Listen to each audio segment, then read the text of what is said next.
Hello friends, नमस्कार। आज की एक्सेल क्लास के इस वीडियो में हम बात करने वाले हैं एक्सेल के अंदर हम कैसे कैलकुलेशन कर सकते हैं। बेसिकली एक्सेल के अंदर हम दो तरीके से या दो ऑप्शन को यूज़ करके कैलकुलेशन कर सकते हैं। पहला फॉर्मूला जो बेसिक एरिथमेटिक्स है, जैसे कि सब्सट्रैक्शन है, एडिशन है, मल्टीप्लिकेशन है, डिवीजन है, एक्सपोनेंट जो कोई वैल्यू के पावर होता है जैसे कि स्क्वायर रूट, क्यूब, और सेकंड ऑप्शन है फंक्शन। इन दो ऑप्शन को यूज करके हम एक्सेल के अंदर कैलकुलेशन कर सकते हैं। तो ये दो ऑप्शन को हम कहाँ पे किस तरह से यूज करके कैलकुलेशन करेंगे, आज की इस वीडियो के अंदर हम बात करने वाले हैं। तो वीडियो को आप आखिर तक जरूर देखेगा, क्योंकि अगर आपको एक्सेल के अंदर कैलकुलेशन करना है तो आपको फॉर्मूला और फंक्शन दोनों के बारे में जानना और सीखना बहुत ही जरूरी है। मैं संजीत और आप देख रहे डिजिटल एक्सप्रेस। चलिए क्लास शुरू करते हैं।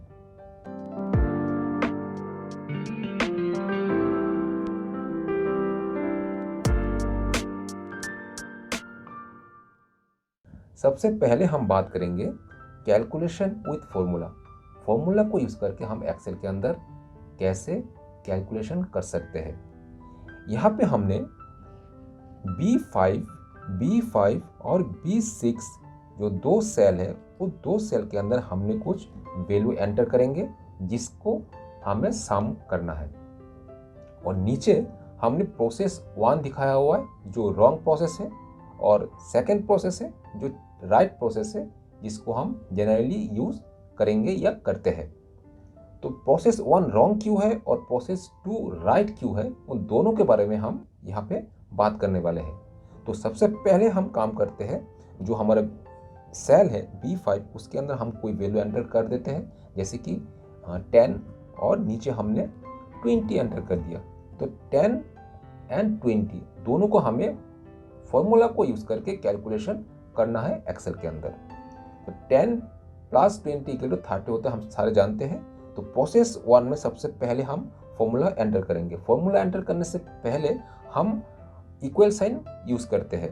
तो हम यहाँ पे फॉर्मूला एंटर करेंगे।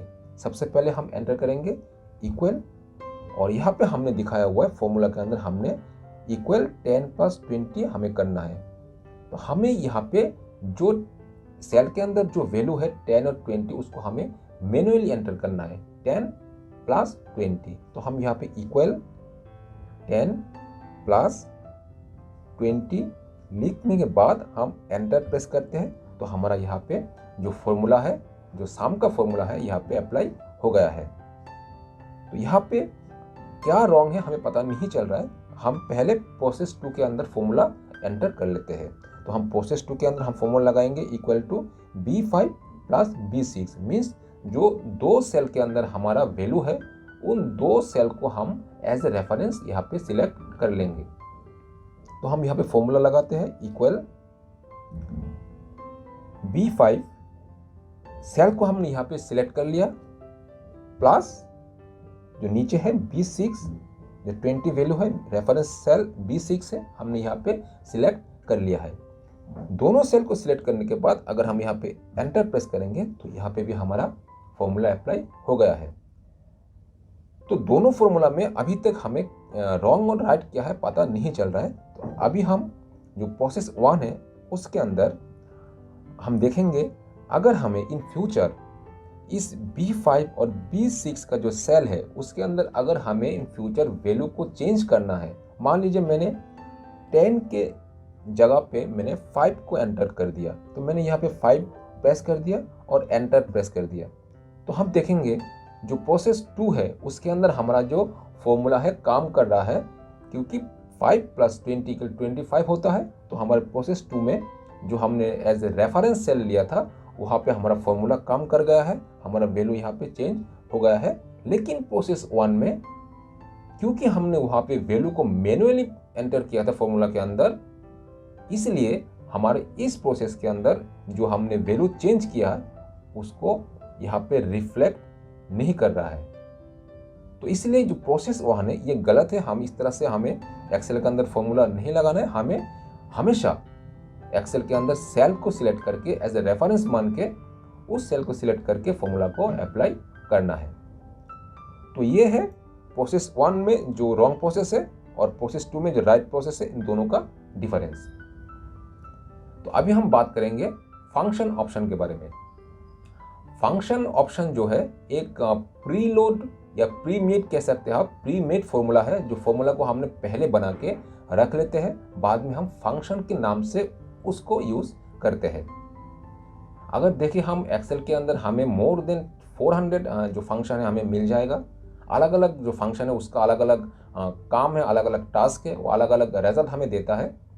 और ये जो फंक्शन है उस फंक्शन के अंदर हमें एक पैरेंथेसिस ज़रूर यूज़ करना है, और फॉर्मूला की तरह फंक्शन में भी हमें शुरू में इक्वल साइन देना है।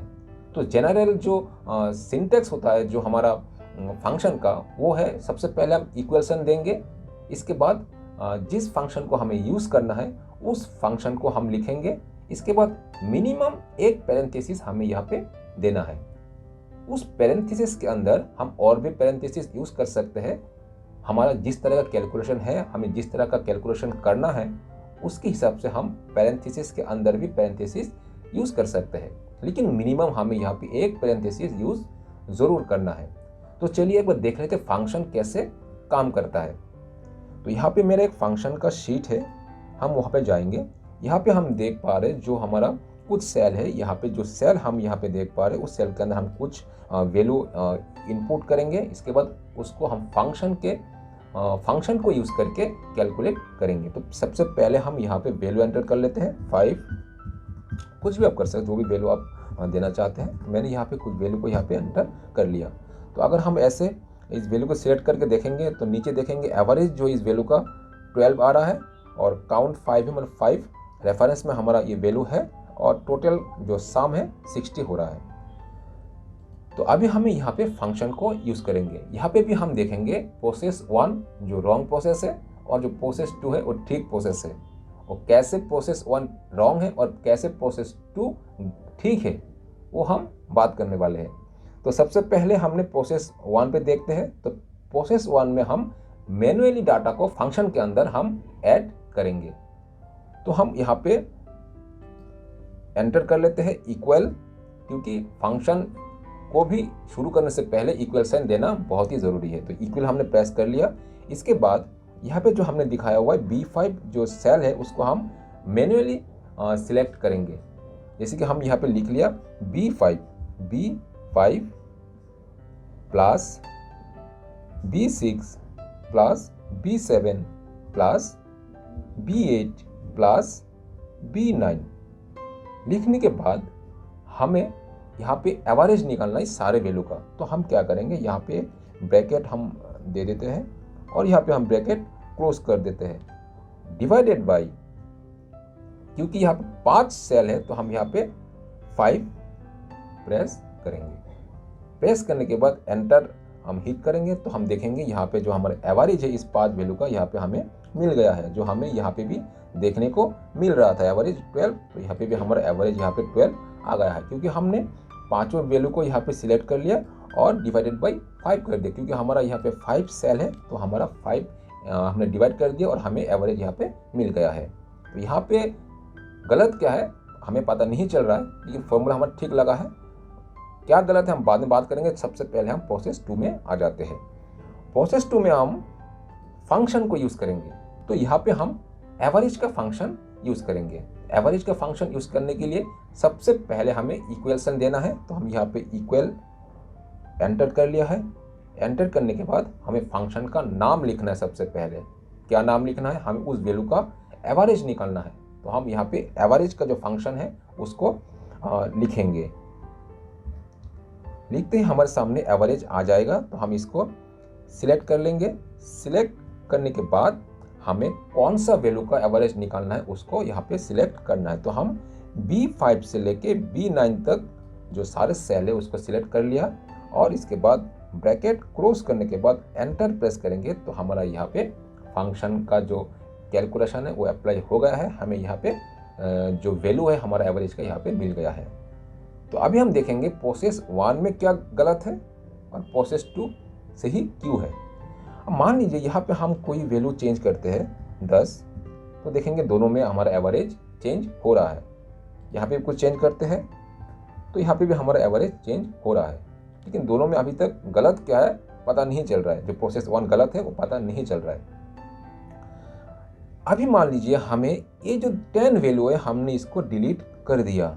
आप देखेंगे जो हमारा एवरेज है 1, 2 और 3, 4 सेल में हमारा डाटा है, वो 4 सेल का डाटा जो है हमारा एवरेज हमें यहाँ पे 13 हमें मिल गया है। हम इसको सिलेक्ट करके देखेंगे जो हमारा एवरेज है 13 है, 13 यहाँ पे हमारा आ गया है। तो हमारा ये जो एवरेज का फंक्शन है वो सही तरीके से काम कर रहा है। लेकिन हमने यहाँ पे जो मैनुअल एंट्री किया था, जो हमने 5 सेल था, 5 सेल के अंदर 5 को मैनुअल एंट्री किया था, वो यहाँ पे काम नहीं कर रहा है, क्योंकि हमने बीच में से एक सेल से हमने डाटा को डिलीट कर दिया। तो हमारा यहाँ पे 4 ही सेल रह गया। तो इसलिए ये जो प्रोसेस है ये मैनुअल प्रोसेस है, तो यहाँ पे हम इस प्रोसेस को नहीं यूज़ करेंगे। तो फंक्शन बहुत ही आसान तरीका है कैलकुलेशन करने के लिए। ऐसे बहुत सारे जो फंक्शन है हमें एक्सेल के अंदर मिल जाएगा और आने वाले मेरे वीडियो में भी आप देख पाएंगे। देखते रहिए डिजिटल एक्सप्रेस।